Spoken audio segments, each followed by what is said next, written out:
Estou gravando. Gravando. Glória a Deus. Estamos gravando aqui. Você pode usar o fone. Estamos gravando, né? Nós não conseguimos fazer a transmissão ao vivo, porque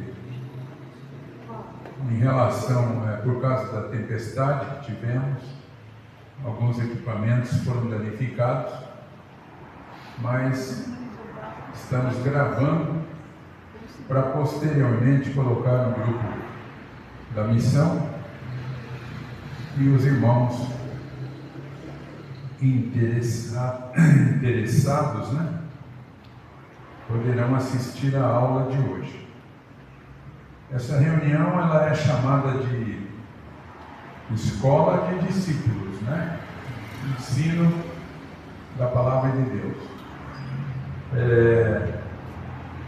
A gente tem feito um modelo, desenvolvido um modelo de trazer palavras breves e variadas. Ao invés de pegar um tema e ficar uma hora aqui em cima do tema, a gente traz 3 temas, 3 assuntos em cada terça-feira, com reflexões breves, porém abrangentes, né? E eu chamo isso de teologia pastoral, né? Teologia de bolso. É uma palavra breve que a pessoa já pode colocar em prática imediatamente, já pode colocar em prática. Então hoje nós temos 3 reflexões. Vamos ver qual aqui que nós vamos começar com ela.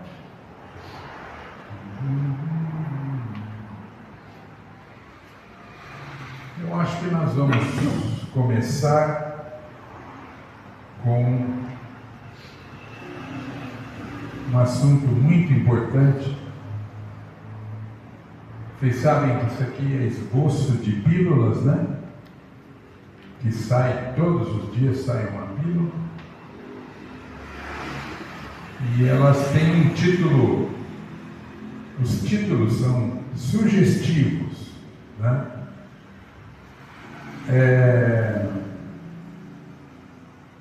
A primeira reflexão o título é Aparência e Conteúdo.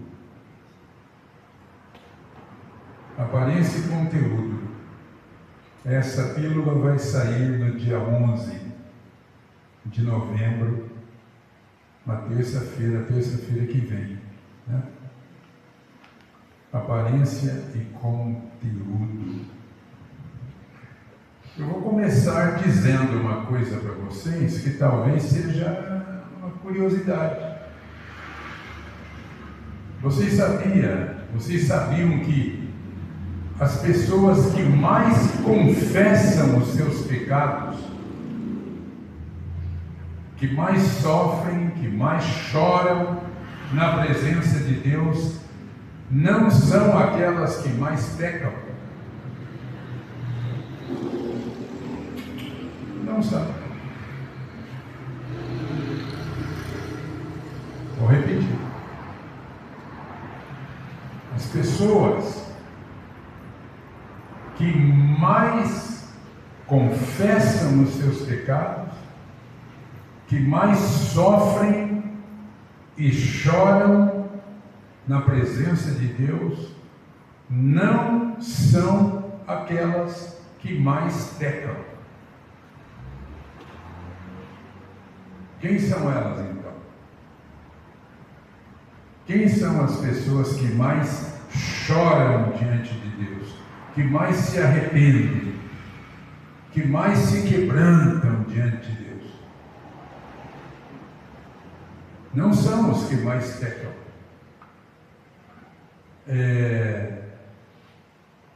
As pessoas que mais choram, que mais sofrem, que mais se arrependem, que mais confessam os seus pecados são aquelas que procuram andar mais perto de Deus.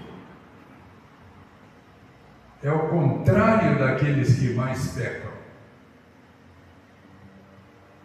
É o contrário. Então, as pessoas que procuram andar mais perto de Deus vão chorar mais aos pés do Senhor, vão se arrepender mais, vão confessar mais. Por quê? Porque quanto mais perto da luz, mais você percebe uma mancha, uma mácula, uma sujeira. Não é verdade? Eu estou de camisa branca, o irmão está de camisa branca. Aqui, nessa penumbra nossa aqui, todo mundo acha que a nossa camisa está limpa. Todo mundo acha que a nossa camisa está limpa. Põe debaixo de uma luz bem forte.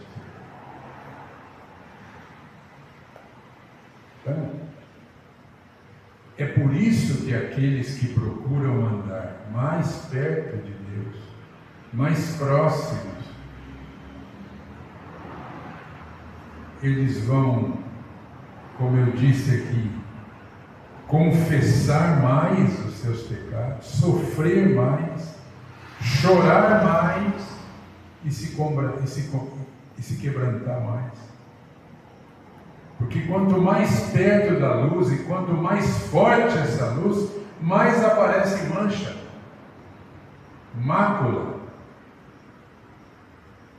Essas máculas que poluem o nosso coração e bloqueiam a nossa comunhão com Deus. Então, essas são as pessoas que mais confessam, que mais sofrem, que mais choram na presença do Senhor. Quem anda longe de Deus, embora tendo aparência religiosa, nem consciência de pecado tem. Mas nem consciência tem. Tem aquela aparência religiosa. Não tem consciência de pecado. Geralmente são pessoas que gostam de acusar os outros.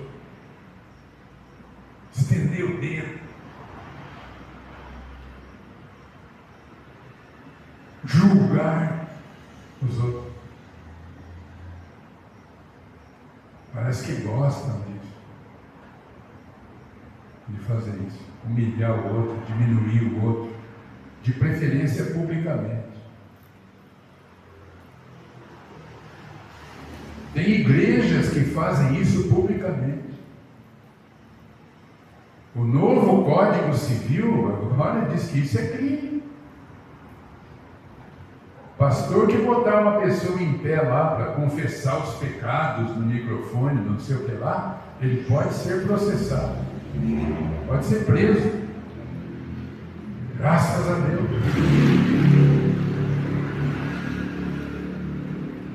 Então, vocês perceberam isso? Eu queria colocar isso, deixar isso bem claro na cabeça de vocês. Quem mais sofre por causa do pecado? Quem mais confessa? Quem mais chora? Quem mais se quebranta diante de Deus? Quem está procurando andar mais perto de Deus? Por causa da luz. A luz é forte, e daí você fala, nossa, essa mancha aqui, nossa, essa outra eu não tinha visto. A pessoa vai sofrer mais, no bom sentido. É aquela tristeza segundo Deus, né? Que Paulo fala lá, 2 Coríntios capítulo 7, ele fala, a tristeza segundo Deus produz arrependimento para a vida. Mas a tristeza do mundo produz morte. Será que é 2 Coríntios capítulo 7?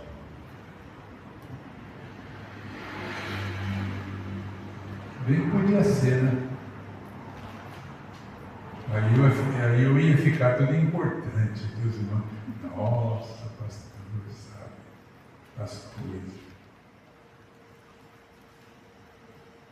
2 Coríntios 7, versículo 10, olha aí.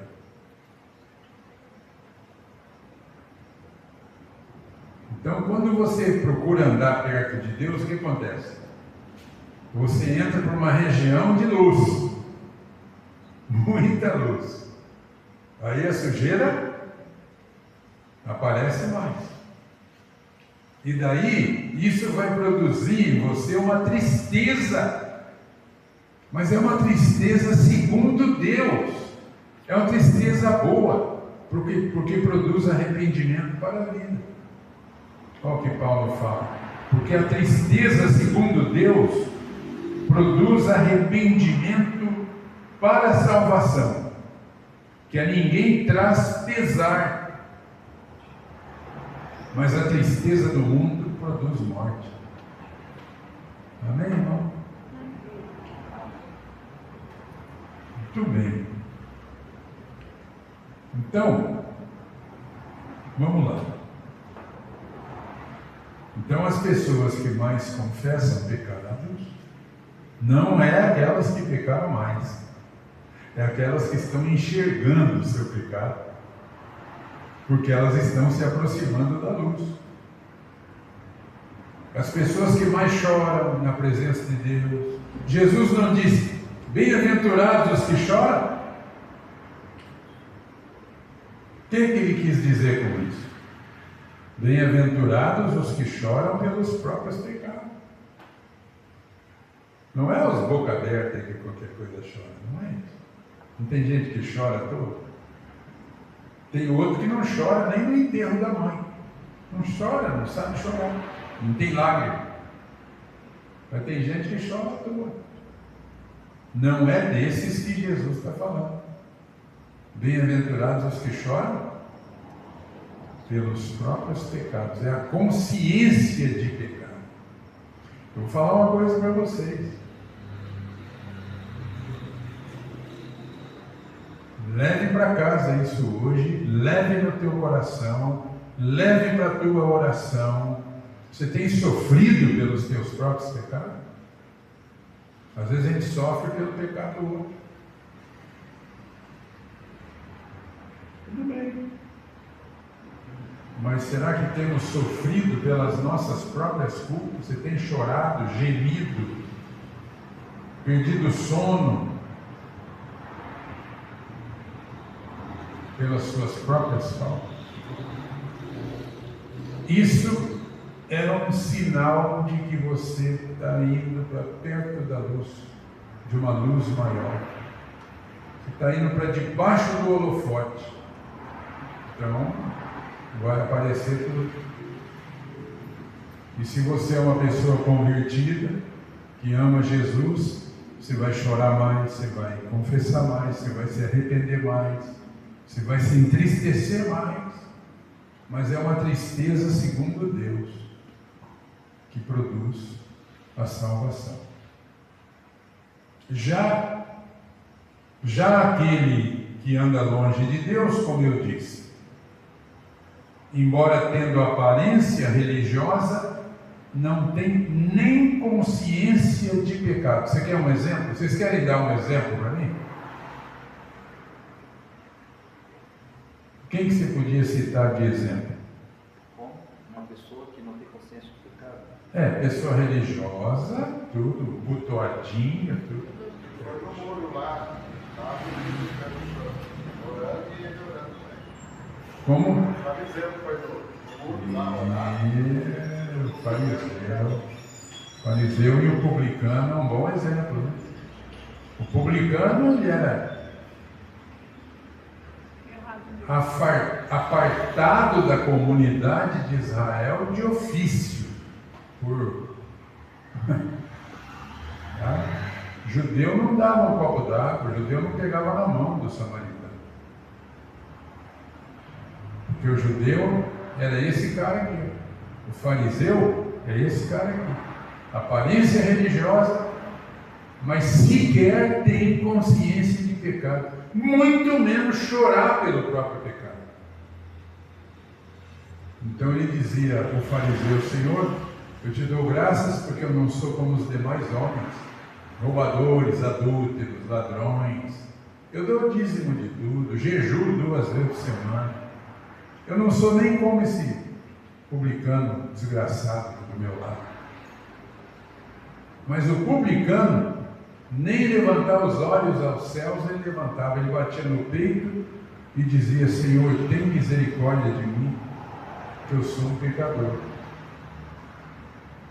Apesar dele ser afastado da comunidade de Israel, por definição, era ele que estava debaixo do holofote da luz. Não era o abotoadinho lá. Não era beleza. Então, o melhor exemplo disso, são os fariseus no tempo de Jesus. Tem fariseu hoje também? Tem. Ixi, muito fariseu. Nunca teve tanto fariseu. Nunca teve tanto fariseu. Então, eles são o maior exemplo disso.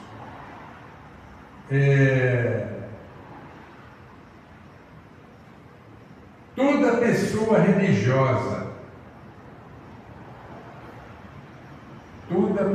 religiosa, que se apresenta como certinho, atenção, sabe o certinho? Que coisa horrorosa, né? Que coisa horrorosa, o certinho. Toda pessoa religiosa, abotoadinha, tudo arrumadinho, que se apresenta como o certinho, que se autopromove com aquele ar de superioridade em relação aos outros. Pode ter certeza. Pode ter certeza, essa pessoa está longe de Deus. Bem longe de Deus. O texto bíblico diz que um dia levaram uma mulher para Jesus que foi apanhada no ato do adultério. Um bando de vagabundo religioso lá, desses mundo. Levaram a mulher, disseram: Senhor, a lei manda que ela seja apedrejada. A lei não mandava isso. A lei dizia que tinha que apedrejar ela e ele. Cadê o homem? Não compareceu. Então, o processo é nulo, de pleno direito. Nulo. Ah, Senhor, tem que apedrejar, a lei fala isso, capítulo tal, versículo tal, não sei o que lá. Jesus falou, beleza? A palavra de Deus é a palavra de Deus. Tem que apedrejar? Tem. Vamos apedrejar então. Só tem um probleminha. Como é que pode um pecador jogar pedra no outro pecador? Tem um pequenino detalhe aí que não está batendo. Então vamos fazer assim, vamos apedrejar a dona Lourdes, vamos. Tem problema. Só que a primeira pedrada tem que ser dada por aquele que não tem nenhum pecado. Senão é marmelada. Então, no caso, seria Jesus a jogar a primeira pedra, porque quem não tinha pecado era ele. Aí o pessoal começou a vazar, consciência pesar, ficou só Jesus e a mulher. Ele disse: mulher, onde estão os teus acusadores? Ninguém te condenou? Não. Eu Jesus Cristo, JC aqui, o Filho de Deus, o cara, o bicho da goiaba, eu também não te condeno. Tem muito pregador precisando ler esse texto bíblico. Porque Jesus não veio para condenar ninguém. Não. Ele veio para dar oportunidade, porque o homem já está condenado. O homem já está condenado nos seus pecados. Não precisa condenar de novo. Então, irmãos, toda pessoa religiosa que se apresenta como certinho, se autopromove, gente, não, você já viu que o moderno evangelho hoje, o pregador não quer mais só Jesus, ele quer Jesus e mais alguma coisa. Ele quer Jesus e que fale o nome dele também. Ele quer que o evangelho seja pregado, desde que o microfone esteja na mão dele. A gente não quer só Jesus, a gente quer Jesus e mais alguma coisa. A gente quer orar para o doente ser curado, desde que seja eu que orei. Jesus chega no leproso e diz assim: seja curado. Ó, bico fechado, hein? Conta nada para ninguém. Hoje o cara não mata uma barata sem fazer um escarcéu na rede social. Então a gente não quer mais só Jesus, a gente quer Jesus e mais alguma coisinha, né? Então, queridos,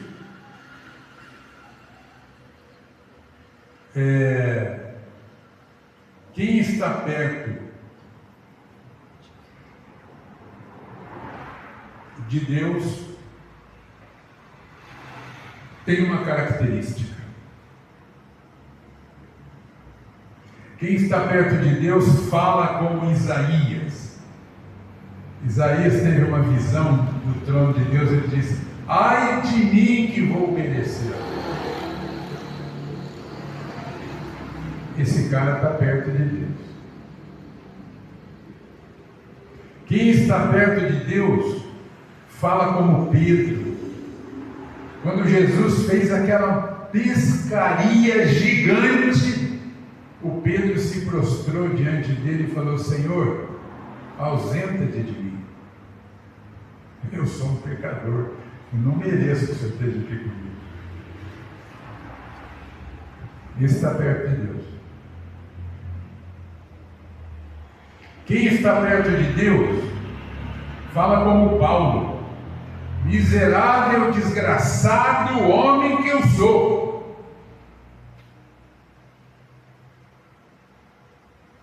Esse cara faz parte daquele grupo dos que mais confessam, dos que mais sofrem, dos que mais choram na presença de Deus.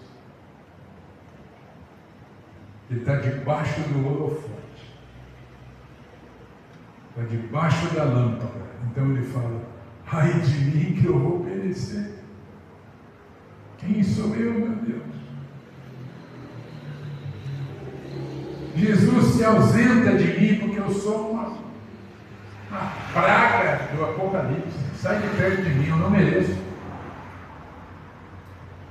Miserável homem que eu sou.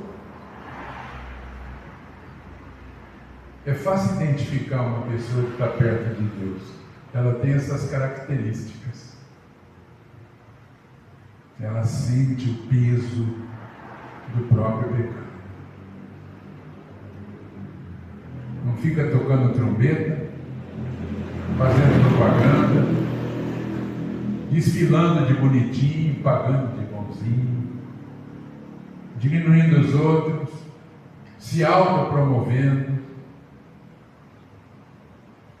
Não. Esses estão muito longe de Deus. Então, irmãos, a verdade é essa.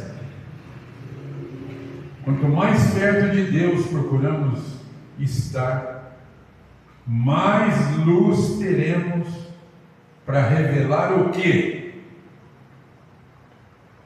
A nossa bondade, né? A nossa virtude, né? Não. Quanto mais perto de Deus procuramos andar, mais luz teremos para revelar o quão insignificante nós somos.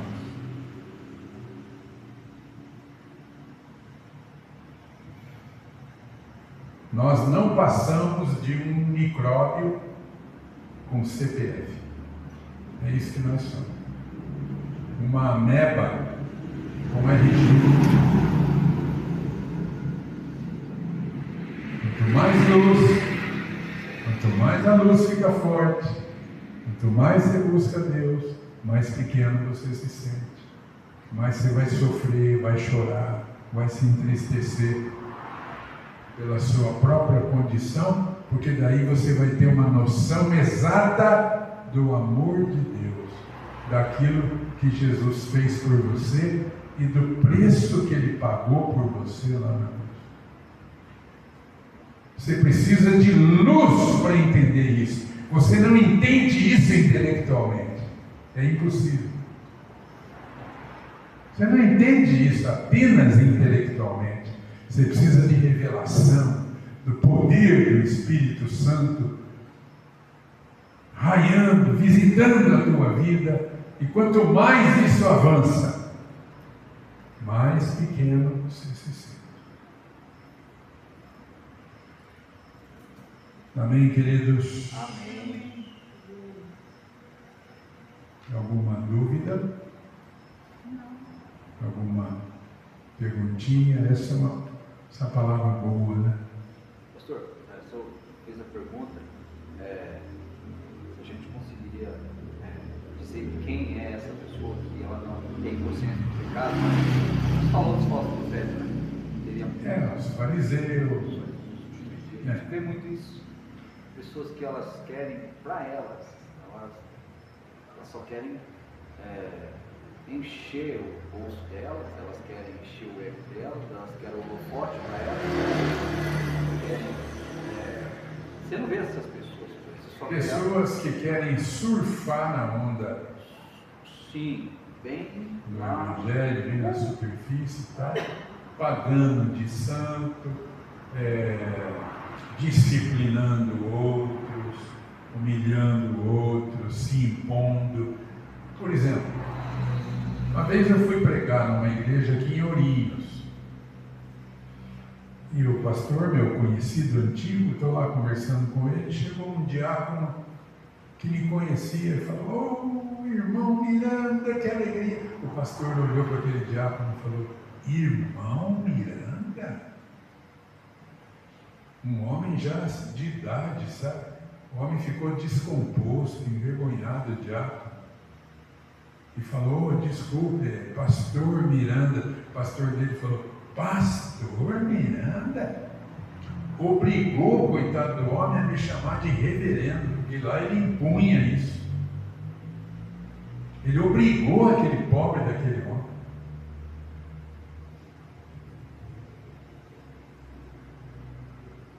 Então é dessa gente que eu estou falando.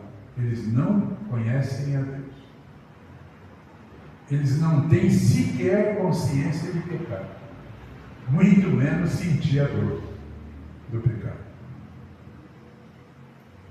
Senhor, fechar aqui. Eu gosto muito quando o senhor pregar, porque o senhor prega de uma maneira que eu até hoje não achei ninguém. Desse jeito você vai estragar eu. Mas não tem mesmo, né? A minha mãe falava isso, mas a minha mãe era minha mãe. Suspeita, né? Eu era o primeiro e o único. O primeiro e o único. Eu já falei isso aqui já. Não tinha igual, né, para minha mãe. Mas era minha mãe, né? Irmãos, eu já falei isso aqui. O irmão perguntou na terça-feira passada: "Pastor, o senhor é tão inteligente, de onde é que o senhor tira essas coisas?" Estude, irmãos, tem que estudar, tem que ler. Porque Jesus disse assim: "O Espírito Santo vos fará lembrar o Espírito que eu vou enviar a vocês, ele vos fará lembrar de todas as coisas. Como é que eu posso lembrar de uma coisa que eu não estudei? Por exemplo, eu me lembrei aqui agora no 2 Coríntios 7,10.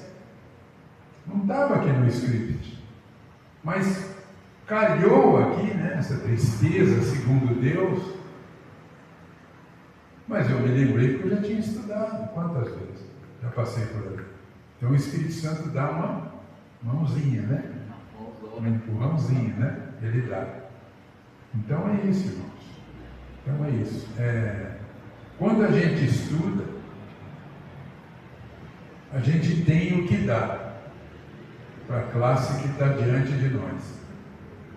A pior coisa desse mundo é ouvir um pregador que não tem o que dar. Você já percebe nos primeiros 5 minutos que aquilo ali é enrolation.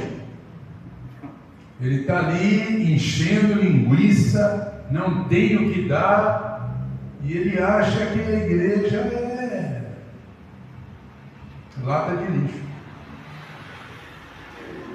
O meu primeiro pastor dizia assim, dizia para a gente assim: você vai pregar hoje? Vou. Então resume para mim em uma frase a sua mensagem. Qual que é o recado que você vai dar hoje? Resume para mim em uma frase. Aí ele já pegava a gente. Quem não estudou, meu filho? Quem não estudou não faz síntese. Não faz resumo. Resumo do quê? Não estudou? Não estudou, né?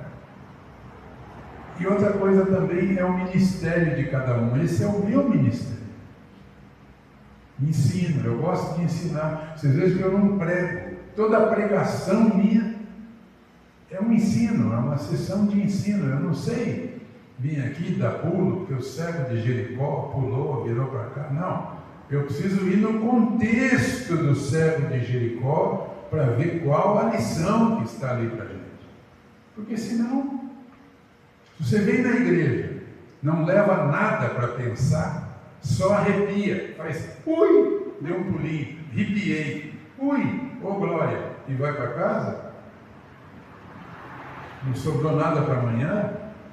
Não, você tem que pôr a cabeça no travesseiro e dizer, puxa vida, realmente, quem mais se arrepende não é quem mais peca, é quem está mais perto de Deus. E baita lição para nós, né, irmãos? Porque eu estou passando a lição para vocês aqui, mas a Bíblia diz que a palavra é como espada de 2 gumes, ela corta dos 2 lados. Então o primeiro a ser cortado é o pregador. Sou eu. Amém? Vamos adiante? Já fiquei feliz porque o irmão já elogiou eu. Já fiquei mais aí. feliz. O irmão é contratado para vir aqui. A Ana Paula fica só olhando, não está escutando, não. Vamos lá, a segunda reflexão. Vamos meditar sobre previsão e provisão. Previsão e provisão.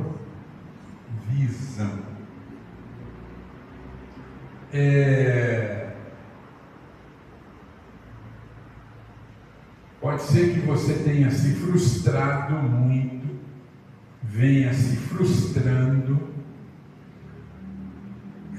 porque você tem colocado a sua esperança, a sua confiança em previsões. Tal coisa parece que vai sair em dezembro. Chega novembro, vem a notícia, não vai sair mais. Puxa, né? E aquela promessa para a semana que vem aquela não sei o que, não sei o que, não sei o que. Previsão, irmãos, é coisa de homem. Provisão é coisa de Deus. Guarda isso.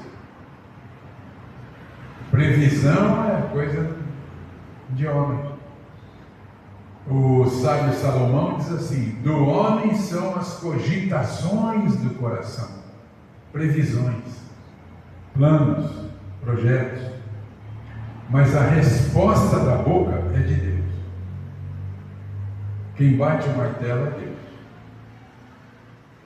Então, vamos ler a Bíblia aqui um pouquinho, que faz bem ler a Bíblia de vez em quando, né? O capítulo 3 do segundo livro de Reis fala de um milagre, olha, na minha opinião, é dos maiores milagres da Bíblia. E você vai concordar comigo, eu acho. Segundo Reis, capítulo 3. Eu vou ler. Não vou ler tudo não, tá bom, irmãos? Não sou doido.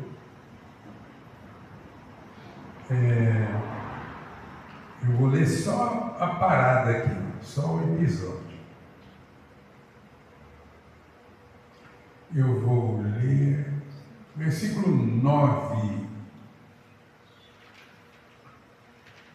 Partiram o rei de Israel, o rei de Judá e o rei de Edom, 3 reis. Após 7 dias de marcha, não havia água para o exército e para o gado que o seguia. Eles foram fazer uma guerra contra Moabe e pegaram o caminho do deserto. E se perderam. Aqueles 3 reis com os 3 exércitos, muita gente, não havia água. Então disse o rei de Israel: ai, o Senhor chamou esses 3 reis para os entregar nas mãos de Moabe. Justamente o desviado aqui, o rei de Israel, falou: a culpa aqui é de Deus. É Deus que fez isso. O desviado sempre faz isso. A culpa é de Deus. Perguntou, porém, Josafá: não há aqui algum profeta do Senhor para que consultemos o Senhor por ele? Respondeu um dos servos do rei de Israel: aqui está Eliseu, filho de Safate, que deitava água sobre as mãos de Elias.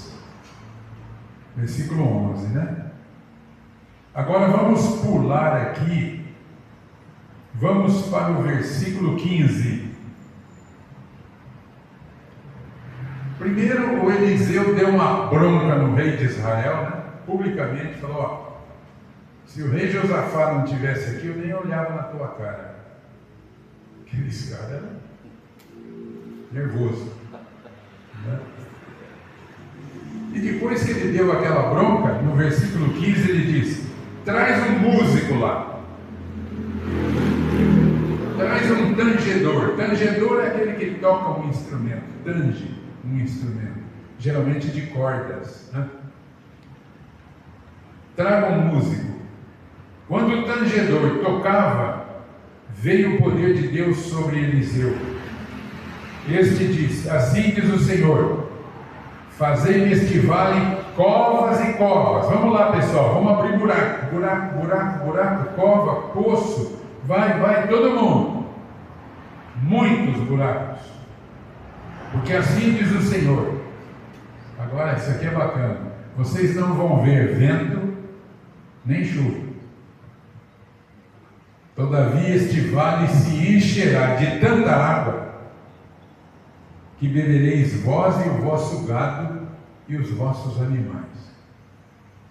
Pensa num céu azul, nenhuma previsão. Nós estamos falando aqui de previsão e provisão. Né? Zero de previsão. Céu azul, deserto árido. E o doido do profeta falou: faça poço. Vai, vamos fazer poço. Porque isso aqui vai encher d'água. Uma ordem um tanto quanto biruta, né, para ser carinhoso. Mas são as ordens de Deus, né? 1 Coríntios 1,18 diz que a palavra da cruz é loucura para os que perecem. Mas para nós que somos salvos é o poder de Deus. Por que a gente tem dificuldade, às vezes, de obter um milagre? Porque a gente tem dificuldade de seguir uma instrução, porque as instruções de Deus são todas desconfortáveis, complicadas. Não tem nenhum mandamento gostosinho na Bíblia. Tem um mandamento aqui que é tão gostosinho de praticar. Tudo desconfortável, tudo doloroso, porque Deus prova a nossa obediência. Ele quer saber se a gente é capaz de obedecer, dar um passo. Então Eliseu deu essa ordem aparentemente absurda: abra um buraco, cova, muito, que isso aqui vai encher d'água. Está doido, hein? Doidão. Versículo 20. Pela manhã, ao apresentar-se a oferta de manjares, eis que vinham as águas pelo caminho de Edom e a terra se encheu de água. Isso aqui me toca, eu fico emocionado. Às vezes eu até choro quando eu estou sozinho, né? No meio dos outros eu tenho vergonha. Às vezes eu até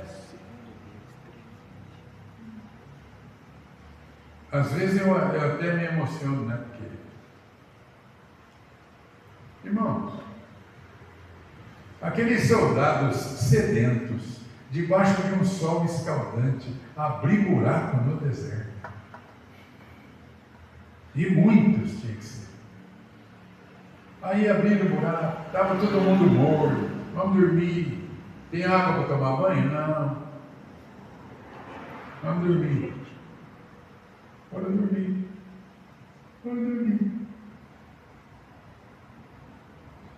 Parece que não aconteceu nada.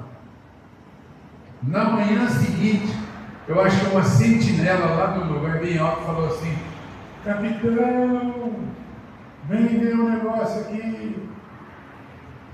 Diz que vinha um rio, uma enxurrada, pelo caminho de Edom.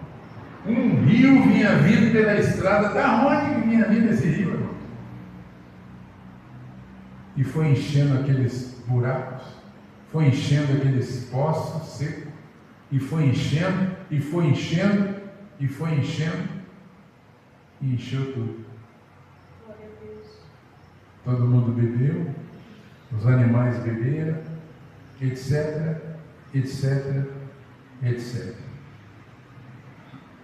Então, meus irmãos, como diz a pastora Rosana, que doido isso, né? Que doido isso. Eu digo assim para você: está na hora, irmãos. Está na hora da gente parar um pouco de fazer cálculo, planejamento, que geralmente é tudo furado. E está na hora da gente crer um pouco mais na provisão milagrosa de Deus, pela fé. Concorda comigo? Amém. Um pouquinho mais na provisão de Deus.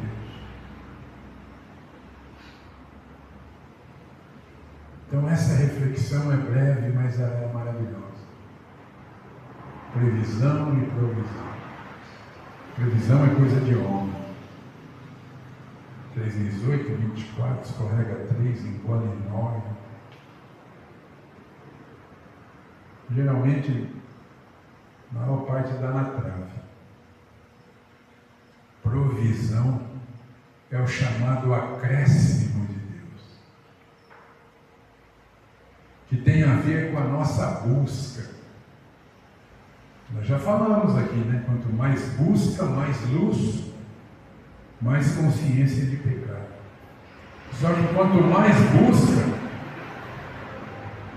também mais provisão, mais acréscimo. Você sabe, a gente vive isso aqui nessa congregação. Os acréscimos de Deus. Isso aqui é um mistério que Deus faz. Quanta coisa a gente faz. Quanta coisa se consegue fazer sem dever nada para ninguém. Ontem tivemos reunião da diretoria aqui. A gente ficou ouvindo o relatório da tesoureira. Fico escutando.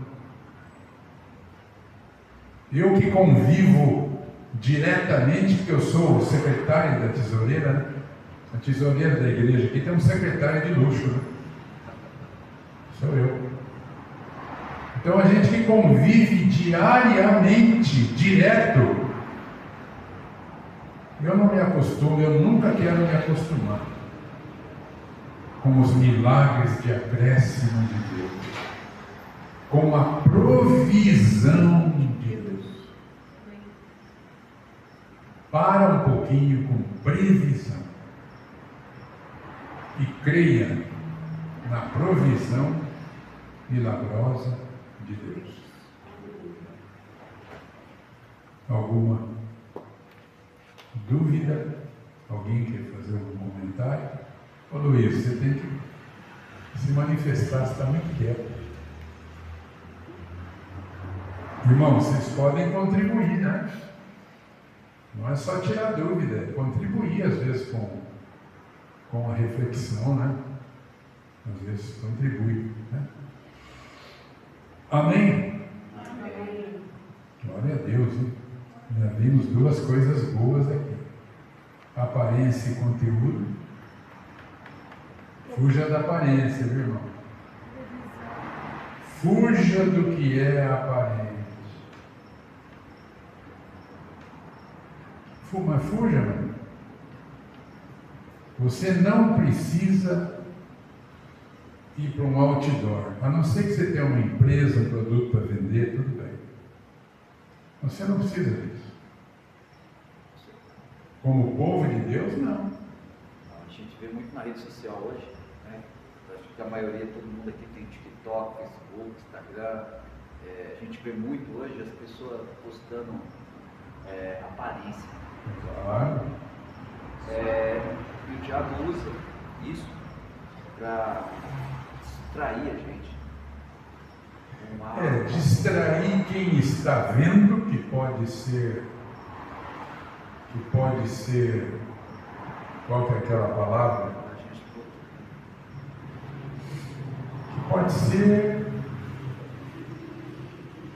quando uma pessoa é levada, influenciada, e às vezes no mau sentido, e aquele que está fazendo aquilo, principalmente mulher,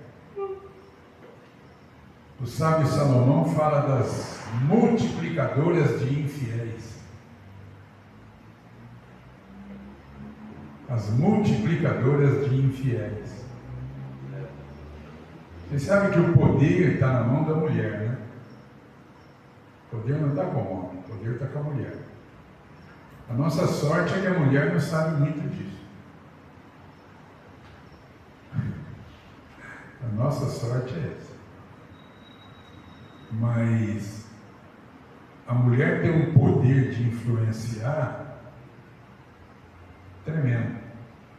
Conforme a roupa, conforme o jeito que uma mulher se veste, se ela descer da Praça Arlindo Luz até a Catedral, ela provocou uns 500 adultérios no coração dos homens.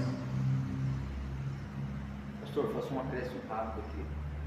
Eu estava vendo um vídeo essa semana que vai ter uma curiosidade sobre a pombagira, mas não é o assunto que nós vamos tratar. Mas a pombagira, ela entra muito nisso. Sim, a pombagira, que é um demônio, que é uma entidade lá do candomblé, lá da macumba, que incorpora nas mulheres e transforma elas em, às vezes uma moça, uma jovem, uma mãe de família, vira uma biscate lá dentro, na hora, né? Possuída por aquele tipo de demônio. Então a Bíblia fala das multiplicadoras de infiéis.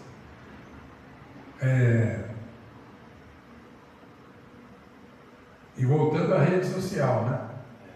Então, a mulher, principalmente o homem também, cada vez mais, né? Mas a mulher pode influenciar os homens e não se dá conta de que ela está contribuindo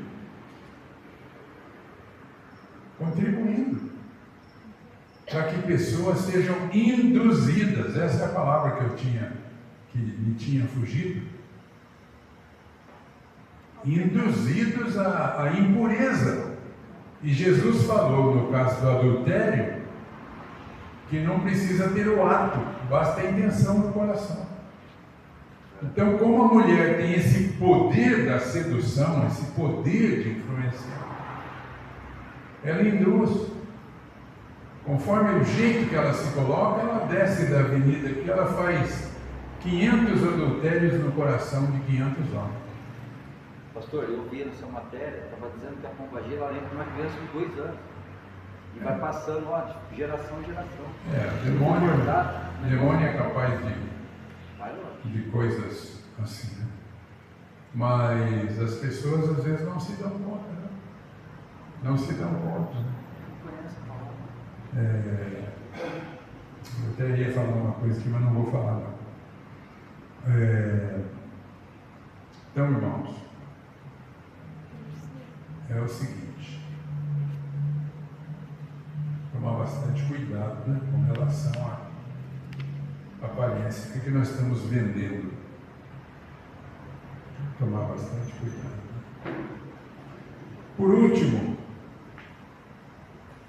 eu quero falar de um título aqui, ó. É bacana isso aqui. A lixeira e o porta-joias. A lixeira e o porta-joias. Esse recente confronto da polícia com o crime organizado no Rio de Janeiro, né? Com dezenas de mortos, ele reacende aquela discussão sobre as escolhas que fazemos na vida e suas consequências. Eu vi muito isso na internet esses dias, podcasts, a respeito das escolhas e as suas consequências.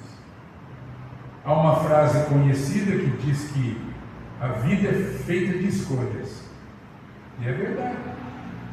A vida é feita de escolhas. E eu vi, irmãos, a declaração da mãe de um dos criminosos mortos, um menino franzininho de 20 anos. Ela disse assim, a mãe do criminoso. Ela diz, eu não criei o meu filho para ser bandido, mas ele escolheu isso. Eu acreditava que uma hora ele poderia acordar e mudar. Porque a gente sabe que o fim dessa vida é a morte ou é a cadeia. Mamãe, eu não criei esse menino. Ela falou, eu tenho uma outra filha, adolescente. Somos pobres, trabalhadores. Eu não incentivei ele para isso. Ele fez uma escolha. E eu achava sempre que ele ia, uma hora cair a ficha. Mas infelizmente não. Aí eu me lembrei desta analogia do porta-joias e da lixeira, né? Se eu colocar uma joia numa caixa, essa caixa se transforma automaticamente em porta-joias. Mas se eu colocar uma casca de banana na mesma caixa, ela vira lixeira. Depósito de lixo. Então nós somos o que permitimos entrar em nossa vida. Você é isso e eu sou isso. Não tem choro, não tem desculpa. Nós somos o resultado daquilo que nós permitimos entrar na nossa vida. Por isso você deve ser seletivo, seletiva a respeito do que você consome. Mas eu não estou falando de comida. Você tem que ser seletivo a respeito do que você consome mentalmente e espiritualmente. A gente estava falando aqui de rede social. Pensa num troço complicado. A rede social é um mundo sem fronteiras. O que você quer ver? O que você quer ver? O Papa rezando? Aqui. Eu quero ver sexo explícito. Aqui. Eu quero ver sexo de gente com animal. Não, está na mão, não tem bloqueio, não tem nada. Pornografia infantil, tudo lá.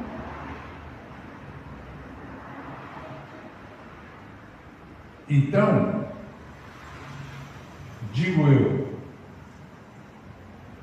você precisa ser seletivo.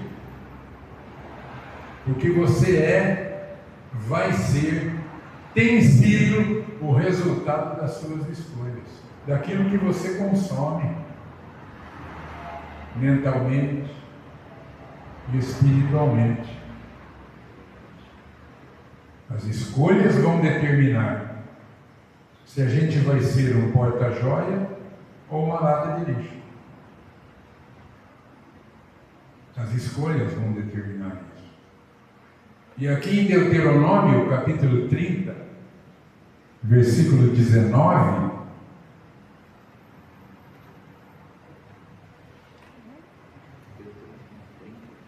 Deuteronômio 30, 19. O Senhor diz assim para o povo de Israel: os céus e a terra tomo hoje por testemunhas contra ti, que te propus a vida e a morte, a bênção e a maldição. Escolhe, pois, a vida para que vivas, tu e a tua descendência.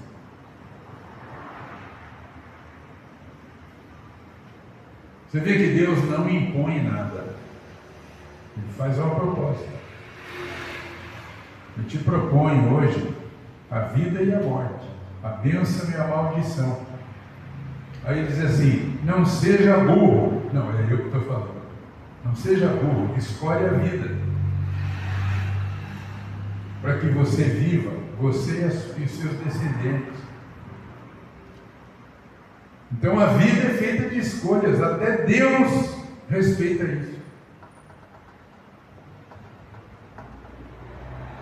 Jesus disse: ide pregar o Evangelho a toda criatura. Quem escolher crer, quem quiser crer, for batizado, vai ser salvo. Quem não quiser está frito. Mas é uma escolha. Então,